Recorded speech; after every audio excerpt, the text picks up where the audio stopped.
Get ready, Padres fans. It's time for the EcoWater SoCal Padres pregame show on the Padres Radio Network. Tatis at third, 2 outs. Fernando takes off. He's going to steal home without a play. Coming up, we'll have a recap of the previous Padres game, a preview of today's starting pitching matchup, and our keys to the game. Plus, we'll hear from manager Mike Shildt. From the Padres Radio Network, here's Sam Levitt.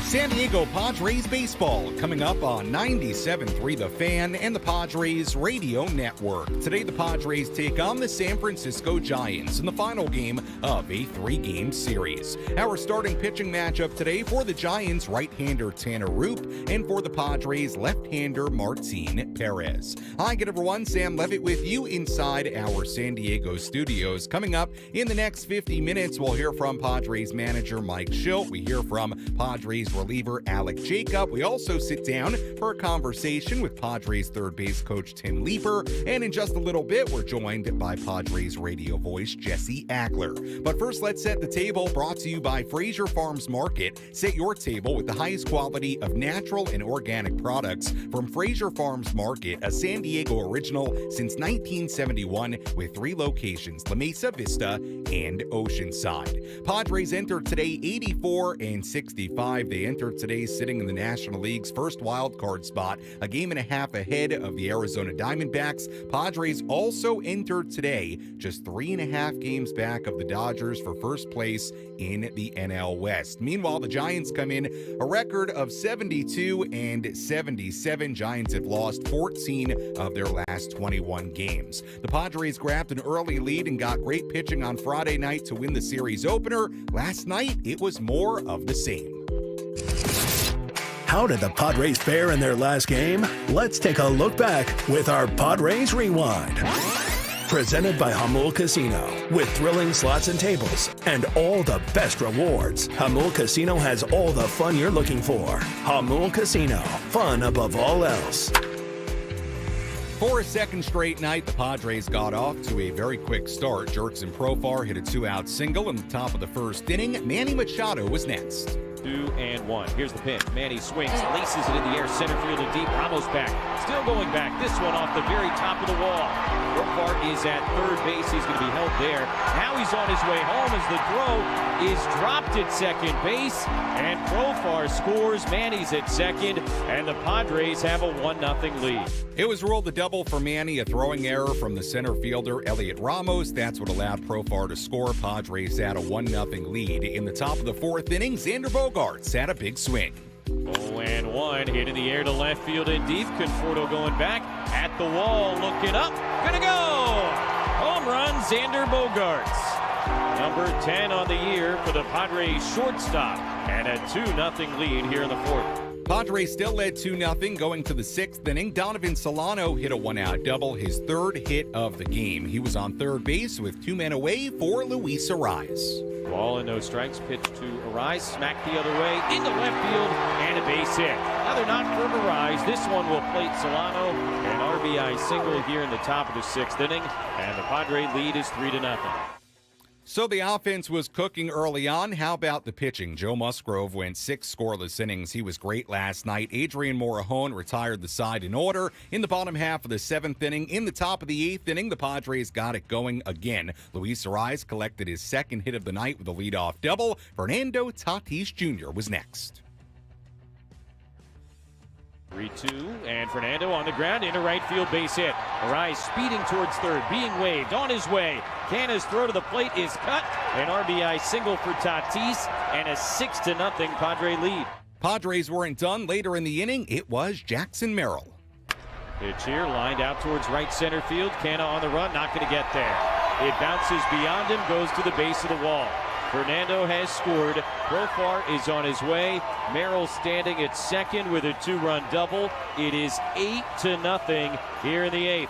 So the offense did a lot yesterday. Alek Jacob pitched a scoreless bottom of the 8th inning. He did the same in the 9th inning. Final score yesterday, the Padres 8 and the Giants nothing. Padres shutting out the Giants on back-to-back nights. The Giants have been shut out in 3 games in a row for the first time since 1992. Now the Padres going for a 3-game sweep in San Francisco on this Sunday afternoon. Let's go up to the Bay Area.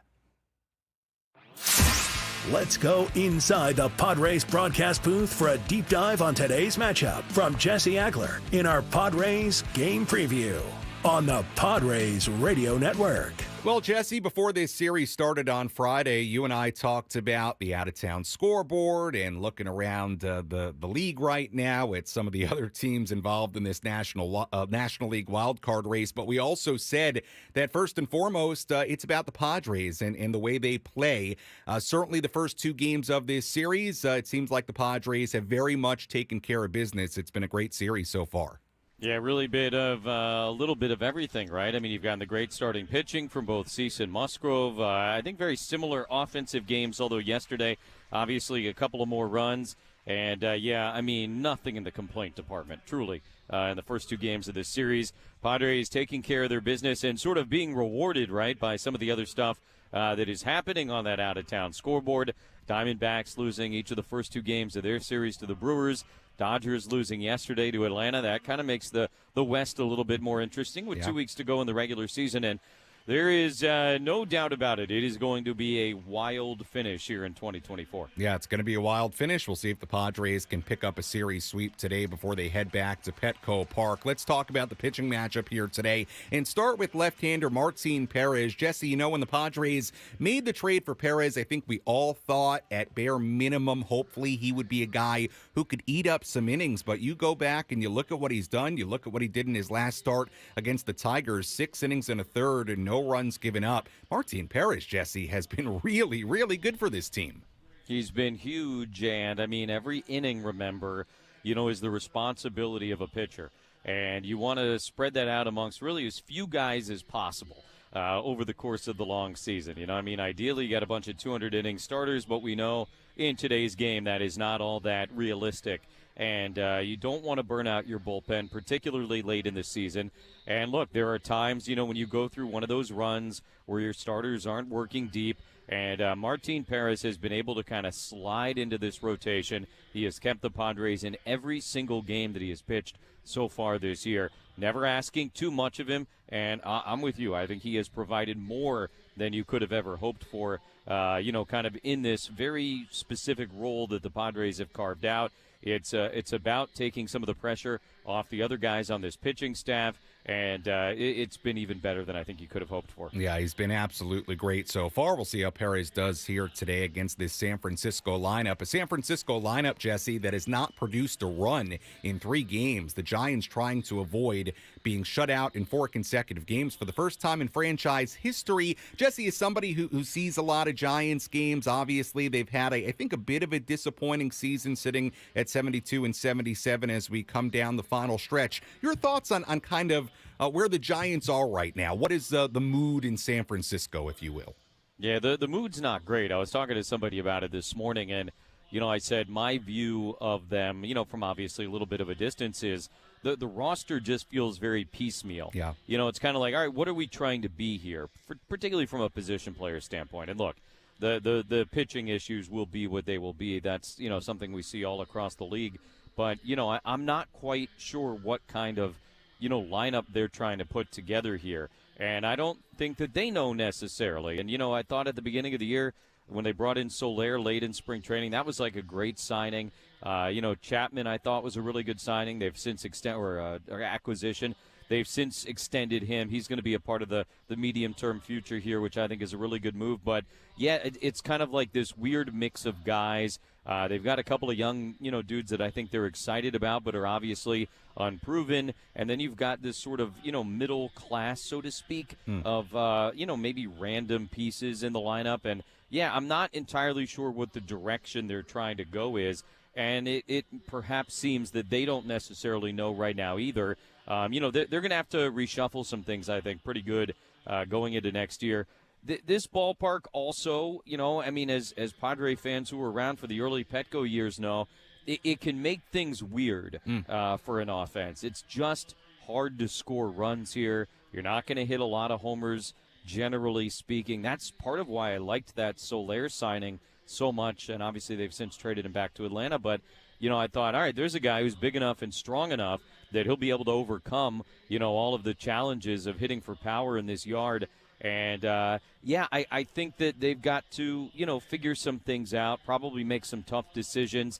There does seem like there might be a core here between Chapman and some of the young guys. But still, I think a lot of work trying to figure out what they're going to be offensively. I expected the Giants to be more competitive this year, and I know certainly in-house they thought they would be in a much better spot than they are right now. Yeah, really good breakdown, Jesse. A lot of good stuff in there, a lot of good insight. And the Padres in this series in particular, they've been a totally different team than the Giants. Offensively, it's been great, taking advantage of opportunities. Certainly yesterday, contributions up and down the lineup. We'll see if the Padres can do that once again here today. And also Tanner Roop on the other side of this pitching matchup today. We'll have more on him coming up a little bit later. I'm sure you and Tony will talk plenty about Roop as well. We'll talk to you and Tony coming up at 1:25 up in San Francisco. Jesse, as always, thanks so much.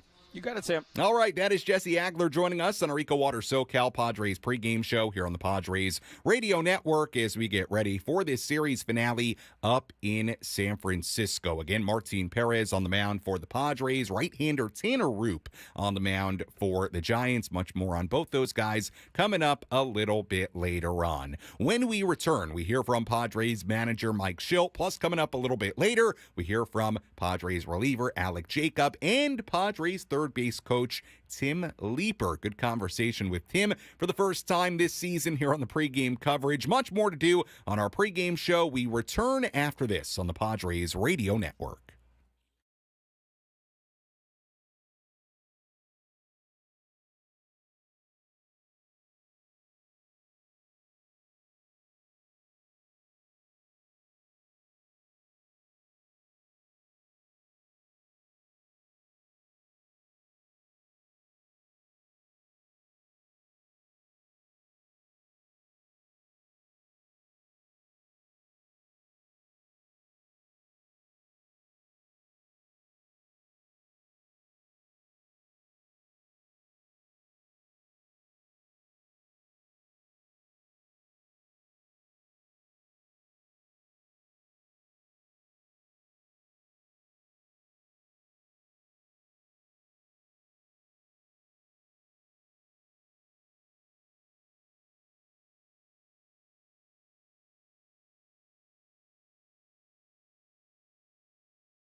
Back here on the EcoWater SoCal Padres pregame show on the Padres Radio Network. Your water perfected. EcoWater SoCal. Your water should be perfect. Find them online at EcoWaterSoCal.com. Sam Levitt with you inside our San Diego studios. First pitch coming up in just a little bit in San Francisco. Padres going for a 3-game sweep today of the Giants. We'll tell you who's hot, who's not coming up in just a little bit. First, let's hear from Padres manager Mike Shildt.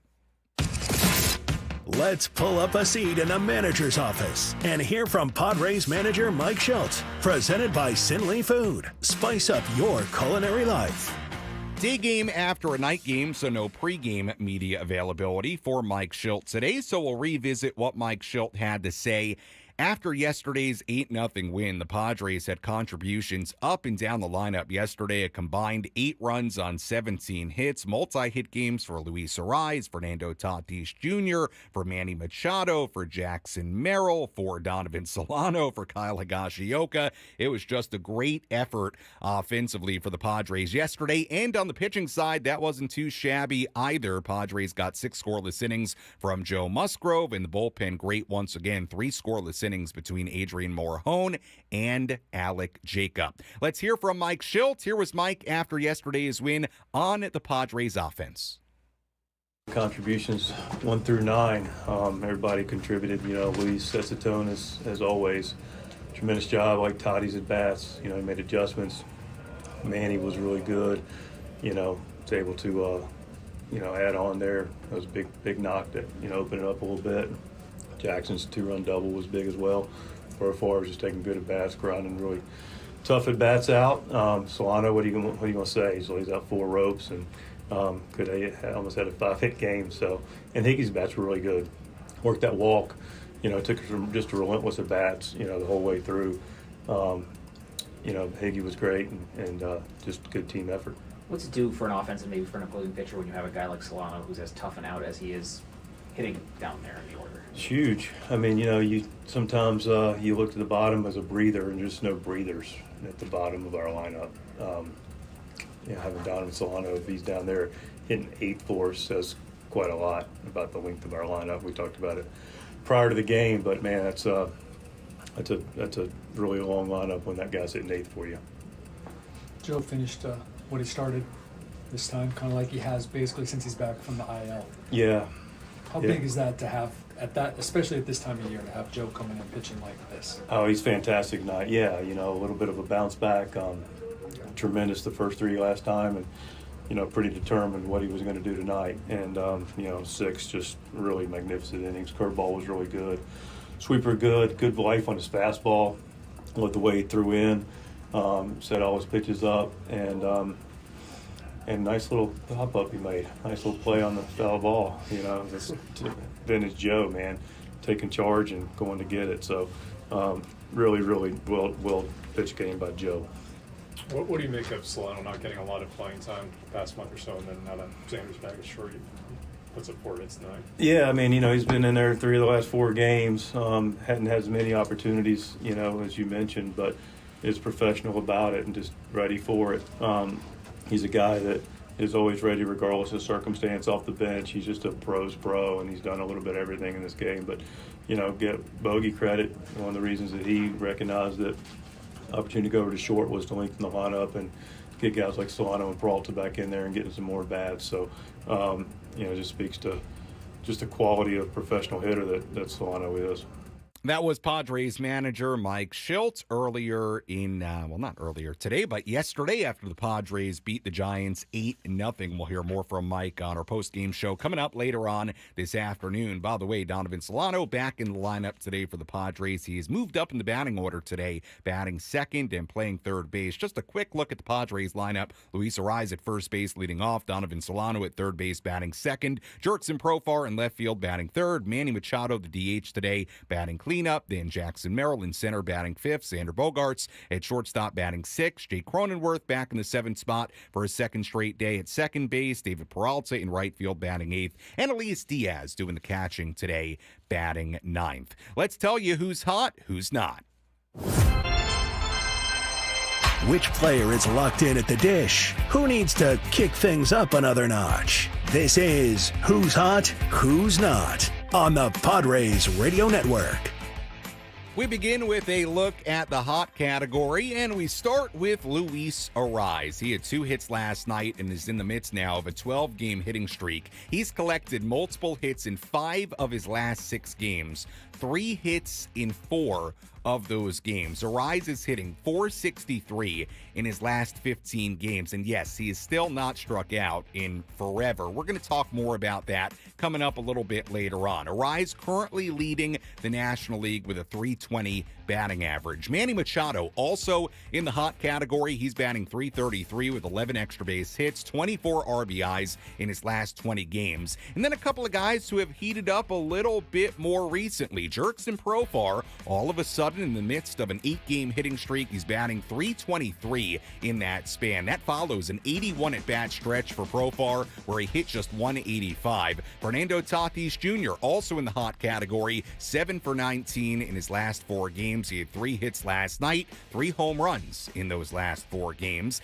And the not category, we focus on Jake Cronenworth, who is 0 for 15 in his last 4 games. David Peralta just 2 for his last 18, and both those guys are in the lineup here today in this series finale. And that's a look at who's hot, who's not as we get ready for first pitch coming up in just a little bit here on the Padres Radio Network. When we come back, we have a full look at the out-of-town scoreboard. Padres already have got a little help in the wild card today. We'll tell you about that when we return. Our keys to the game. Plus, I go one-on-one with Padres third base coach Tim Leiper. A little bit later, we'll hear from Padres reliever Alek Jacob as well. Series finale coming up in San Francisco. You're listening to the Padres Radio Network.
Our EcoWater SoCal Padres pregame show continues here on the Padres Radio Network. Sam Levitt with you inside our San Diego studios as we get ready for this series finale coming up in San Francisco. You'll hear from Padres third base coach Tim Leiper coming up in this segment. Plus, we hear from Padres reliever Alek Jacob. A little bit later, we also take a full look at the out-of-town scoreboard in just a moment. First, let's tell you about one key Giant not playing once again here today. Who's in? Who's out? This is the Bada Fulkerson Injury Report, presented by San Diego's Bulldog Injury Attorneys, who hope you're never in an accident. But if you are, make Bada Fulkerson the first call you make. Hit him up 24/7 at badafulkerson.com.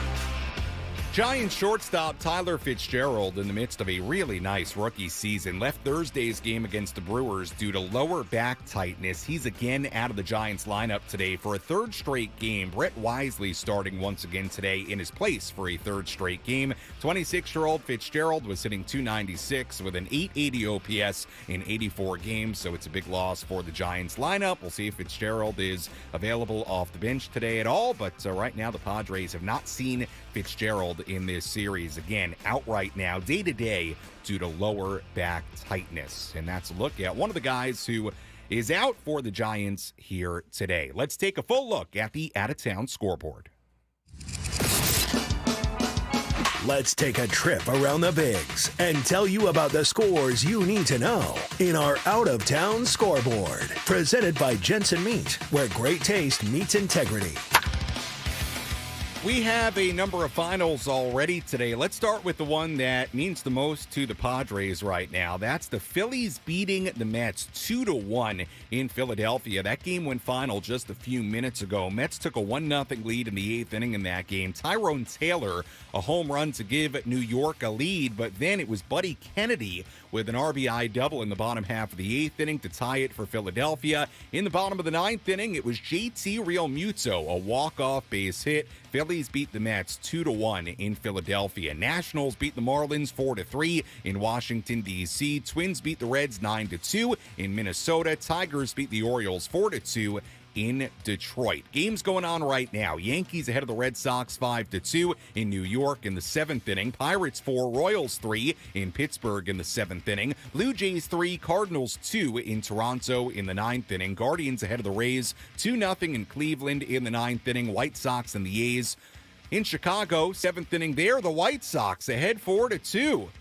Could it be a second straight win for the White Sox? If they can hold on, we'll see. Cubs beat the Rockies 2-0, or I should say beating the Rockies 2-0 in Colorado in the 3rd right now. Everything else coming up a little bit later on. Astros and the Angels in Anaheim at 1:07. Brewers and the Diamondbacks at 1:10 in Arizona. Zach Gallen on the mound today for Arizona, a game that obviously the Padres will pay very close attention to. Rangers and the Mariners at 1:10 in Seattle, and another game the Padres will pay very close attention to. Sunday Night Baseball, 4 p.m. today in Atlanta. Dodgers and the Braves go at it. Walker Buehler on the mound for LA, Charlie Morton on the mound for Atlanta.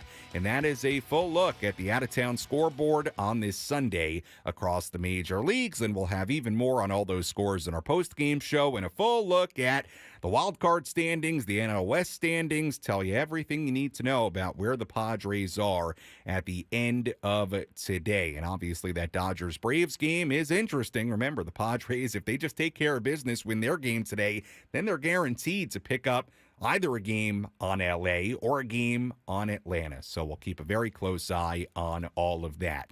Well, last week at Petco Park, I had a great opportunity to talk with Tim Leiper, the Padres third base coach, who has had a long and great career working in baseball. He's done all kinds of different things, plenty of time with the Blue Jays organization as a major league coach. He was a minor league manager, a minor league coordinator, a minor league coach. He's really had so many different roles across the game, and right now is the Padres third base coach. I caught up with Tim Leiper last week at Petco Park for a one-on-one conversation.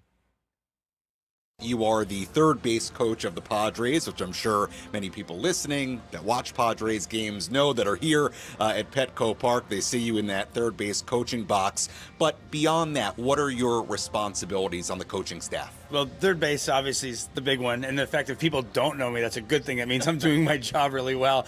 But like I'm in charge of like the infield positioning and like the preparation for the infield stuff, and we all kind of do a job on the base running stuff. So it looks on the title, it looks like you got wear a bunch of different hats, but at the same time, we all work on this together. And I think the biggest responsibilities come just in terms of positioning the infielders, making sure guys are in the right spots when they need to be, and then also making the decisions in game. And it's been great with our guys because the way we run, as hard as we run, they've actually made the decisions really easy. As far as being a third base coach, what is your pregame prep that goes into that on a day-to-day basis? The biggest thing is knowing the opponent's strengths and weaknesses. So there's a lot of time spent on the computer every day in all the areas that I have, just watching video. And for me, the biggest thing is to go out in third base. I don't ever want the game ever to feel random. Like I want to feel like I've been there before. So like you just pour over videos, you pour over situations that that your team might get into that night, and then you just try to find guys that you can exploit or guys that you have to be really careful of, and just actually just play it out in your head as much as you can before the game. So and then when you do that, you also try to get the information to the players so they're thinking along with you, and I think that's the biggest part of the game. It's just a lot of the preparation, just watching a lot of games on computer. Obviously, a lot of things go on during the course of a game, a lot of different situations you're presented with, nobody on base, runner on first base, bases loaded, whatever it might be. As the game is going on, or even as an inning is progressing, if you can give us a sense of what is going through your head, what are you constantly assessing out there? God, there's a million things, and I think the experience of doing this is like the biggest thing, because you know the situations. I coached third as a manager in the minor leagues for 10 years. I think one year the biggest thing that I did, one year I did like a World Baseball Classic for Canada. I did my whole AA season. We went to the championship and won. I went to winter ball, and I did an entire winter ball. We won the championship there. So like all in all, I did 255 games at third base coach. So during that, and that's a whole year, like that's a lot of games, and I think I saw everything that you need to see. So you just can kind of play. I got a lot of time to think over at third base, which sometimes is not a great thing, but the situations you've probably, I've probably experienced the situations before. What's the hitter going to do? Where might he hit the ball? So if he hits it to them, what are the other things that are going to happen? So I really draw into the pass a lot, but also draw into the fact that I know what our guys are doing, where they're going to hit the ball, whether our runners are getting good secondary leads at second base. It seems like a lot, but when you're out there, it kind of makes a lot of sense. But again, it's just the experience and just again, trying to make it so it's not random, and you've watched and you've learned and you feel like you've been there before. We're joined by Padres third base coach Tim Leiper here on the Padres Radio Network as we get ready for today's game. Tim, you obviously have a ton of experience in baseball, coaching in the minor leagues, coordinating in the minor leagues, minor league manager for a number of years as well. How does that bevy of experience help you today when you're coaching, guys that are superstars in this game? Yeah, and luckily I've done it before, but that never really bothered me. The game's so the same, and whether you're coaching 12-year-olds or 30-year-olds, and I think your responsibilities are the same. Your level of teaching might be a little bit more or a little bit less, depending. But it's really kind of the same. I think the biggest thing is, as a coach, I'm a relationship guy. And I think just getting the person first, the baseball player second, is the biggest thing. But also, you're also responsible for stuff on the field, so you have to be intelligent in what you're doing. You have to be smart. You have to make sure you do your homework, because you can't miss. And I think just by doing those two things, that's kind of the way I've always looked at it. Even as a minor league manager, you want to be great, you want to win, you want to do all those things, but you always realize the fact that this is we're together every day for 8 months, right. And so if we walk away from the season, we still don't talk, we still not friends, you don't get invited to weddings, you don't have respect for each other, you probably didn't do it right. So I think that when you look at it, for me, when you look at it that way, the other stuff and then the other stuff comes together, and then I think that's where you get to where you want to go. I think it's just a process to go to do it, but at the end of the day, man, you got to enjoy each other. And right. Winning is the greatest thing in the world, but I always think too, at the end of your life, if you've made some impact along the way, and you still have a lot of friends and people you respect, and you still talk to, that's really that's really where it's all at. Yeah, certainly you have so much experience, major league coach with other organizations, minor league manager. I'm sure it all plays a role in what you do now. As far as relationships, you mentioned that word. Obviously, Mike Shildt, first year as the manager here in San Diego. A lot of new faces on this coaching staff entering the year. How would you describe the relationships between the coaching staff here in 2024? Oh, it's great. It's evolved. And, I was probably the one guy that really had more of a working relationship with him. We worked back in the Arizona Fall League together in 2013. And, it's not easy. I mean, especially now, like the staffs are so much bigger than they were, when I first got in the big leagues in 14. So, there's been an awful lot of trust, like that Mike's like instilled in us, like letting us do our work, and being honest with us and being, really transparent in his feelings. And I don't know, he's just the leadership capabilities. You see it on the field, and you also see it in the coaches' room. Like it just kind of helps bring everybody together, and we're all really like lined up in what we think we want to do, what we accomplish, what we want to accomplish, and how we work together. So, like. It's not easy. It goes really fast. We had a short spring training, which actually made it even maybe a little bit different for sure. We didn't have extra time to spend together, but I just think with the quality of the people that are here, with the great leadership, and that goes all the way from the top. Like we're super aligned in where we are, and I think when you have that, which we do right now, it's really close. And this has been just a great working relationship, and for it to come together the way it has, as quickly as it has, and then realizing too, we still even got more than we can do on both sides of it. Like it's been pretty amazing, and the results I think kind of speak for themselves. We're joined by Padres third base coach Tim Leiper here on the EcoWater SoCal Padres pregame show. Tim, I'll finish up with this. In the midst of the second half of the season, we're coming down the home stretch. Obviously, the Padres have a wonderful opportunity to make the postseason and hopefully go very deep. Just in an overall sense, what stood out to you about this group, especially the past couple of months? I just think we play complete baseball, and I think that's the biggest thing. And we stressed it, we played it, and we did it in little bunches. But the fact it just really came together. I think the trade deadline was great. I think tightening up the bullpen has played a huge part in the things we're doing, because we know that we're in every game, even if we're trailing early. We know that we are going to be able to stay in the game and then use our strengths on the offensive side in terms of, obviously hitting, controlling the strike zone, running, putting guys in movement, hitting home runs. Like we can do everything. The one thing I love about our team is we can win the 2-1 game and we can win the 10-1 game. And that's what great teams do. And I think that's, I love the way we play baseball. I know if you're out here watching every day, and like I do, because I have a really good seat over at third base. Like we play exciting, really good baseball, and I feel like we're in every game no matter what the situation. And I just think if you're at this point in the season and you can say exactly what I just said, you've done everything right, and the rest of it just plays itself out. Well, Tim, very much appreciate the time. Best of luck with everything coming up. Here's to you waving a lot of runners home over the course of the next couple of months. Thanks so much, and we'll talk to you again down the road. Absolutely. Thanks a lot for having me.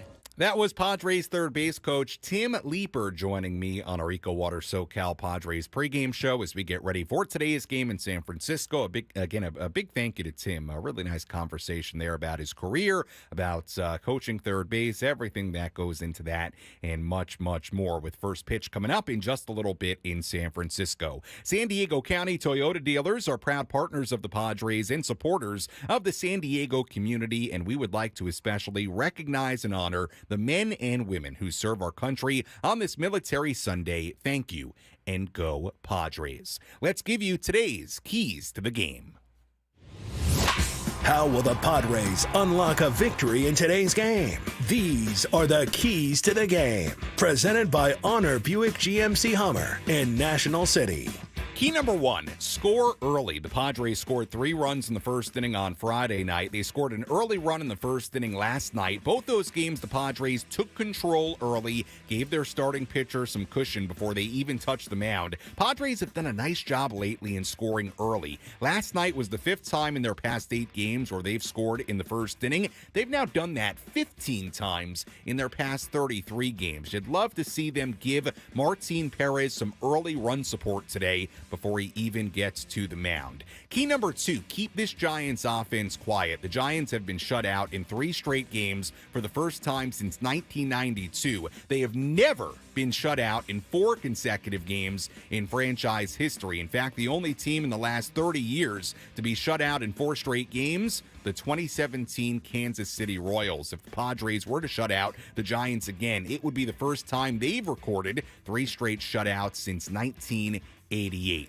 And key number 3, control the top of the Giants lineup. The Padres have held the top 4 spots in the Giants lineup to going just 4 for 29 in the first 2 games of this series. All 4 hits have been singles. That includes Matt Chapman being 0 for 7 so far in this series. So the Padres need to keep limiting the very top of the Giants lineup because they have not done much at all so far in this series. And that's a look at our keys to the game. When we come back, we take a deeper look at our pitching matchup, including left-hander Martin Perez on the mound for the Padres. We hear from Padres reliever Alek Jacob, and more to come as we get ready for first pitch in San Francisco, coming up on the Padres Radio Network.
Our EcoWater SoCal Padres pregame show continues here on the Padres Radio Network. Sam Levitt with you inside our San Diego studios as we get ready for the series finale coming up in San Francisco. First pitch coming up in just a little bit. We go out to Jesse Agler and Tony Gwynn Jr. in just a little bit more than 7 minutes. Let's tell you what to watch for in today's game. What's the one thing Sam Levitt will be keeping his eye on in today's game? This is What to Watch For. Presented by Genesis Home Improvements, San Diego's trusted painting, roofing, and window company. Save 15% today on a new beginning for your home. Visit GenesisHomeImprovementsSD.com. What to watch for in today's game. Can Luis Arraez keep this consecutive plate appearances streak without a strikeout going? He's now gone 135 consecutive plate appearances without recording a strikeout, the longest streak since Juan Pierre went 147 plate appearances without a strikeout in 2004. But how about this? It's also more than 100 plate appearances longer than the next longest active streak in the major leagues. The next longest streak without a strikeout, Anthony Rendon, who has gone 31 straight plate appearances without a strikeout. So think about that. Nobody's within 100 plate appearances of Luis Arraez. That's how special what he's doing right now is. We'll see if he can continue that streak here today. Well, yesterday, Alek Jacob did a really nice job out of the Padres bullpen. 2 scoreless innings. Alek Jacob spoke inside the Padres clubhouse earlier today. Here was Jacob on his role in this Padres pen. Like you said, we're in a really important spot right now. We need to win games. Obviously, just trying to find my role and just help out any way I can. But, if I can give some length out of this bullpen, I think that would definitely help a lot of guys and keeping guys fresh. And when they're in there in those high leverage situations, they're good to go. And so, I'm like I said, I'm just trying to find a way to establish myself out there. And if I can go 2, 3, 4, whatever it is, I'm happy to do that. Jacob was also asked if there is any extra pressure with pitching in games that means so much right now in the midst of a pennant race. I'm out there pitching, and it's just me and the catcher. Really, when it comes down to it, there's it's nothing different between, a bullpen and going out there and competing in a game. It's all, same mentality, just attack. So, there certainly that's in the back of your mind a little bit, but I don't think, you're really out there feeling that kind of pressure. It's just you're out there taking it one pitch at a time and trying to compete. That was Padres reliever Alek Jacob, and we'll see if Jacob gets in today. Maybe not with the 2 innings yesterday, but certainly has been a nice addition as of late to the Padres bullpen. I do want to also mention before we take a look at our pitching matchup today, today is a very special day across Major League Baseball. It is Roberto Clemente Day as we honor the legacy of the Hall of Famer and 15-time All-Star, his contributions on the field and off the field as well. Manny Machado named San Diego's 2024 nominee for the Roberto Clemente Award, MLB's most prestigious individual honor of recognition of those who best represent the game through extraordinary character, community involvement, philanthropy, and positive contributions. And you may see some players wearing number 21 to honor Roberto Clemente on the field here today. Let's dive into our pitching matchup between Martin Perez and Tanner Roop. Let's take a look at who's on the bump today with our starting pitching preview. Presented by Chimney Sweeps, Inc., San Diego's trusted chimney and fireplace service company for 40 years. Call Chimney Sweeps, Inc. at 1-800-CHIMNEY or book an inspection online at chimneysweepsinc.com. Left-hander Martin Perez on the mound for the Padres. So far in 2024 with San Diego, 2-0, a 2.84 ERA in 7 starts. He had a 5.20 ERA in 16 starts with the Pirates before getting traded to the Padres. His last start was 10 days ago against the Tigers. Remember, Perez was on the paternity list earlier this week. Perez was great against the Tigers that day. 6 innings and a third, no runs given up. This will be his 3rd start of the season against the Giants, May 21st with the Pirates. 4 innings and a third, 2 earned runs given up. A really good start in late April with the Pirates against them. 6 scoreless innings, a 1.74 ERA combined in the 2 starts. Meanwhile, on the mound for the Giants, 26-year-old rookie right-hander Landon Roop, who's 0-1 with a 3.44 ERA. 20 appearances, just 1 start. Made his first career start in the major leagues on Tuesday, gave up 2 runs in 5 innings against the Braves through a season-high 68 pitches in that game. 3 relief appearances against the Padres this season, a scoreless inning in each, but all those came back in late March and early April. And that's a look at our starting pitching matchup between Martin Perez and Landon Roop on the mound today for the Giants. How many times did I do that in the pregame show today? I don't know. Anyway, you've been listening to the EcoWater SoCal Padres pregame show on the Padres Radio Network. EcoWater SoCal, your water should be perfect. Find them online at EcoWaterSoCal.com. Jesse and Tony have the full starting lineups, first pitch, and all the play-by-play when we come back on the Padres Radio Network.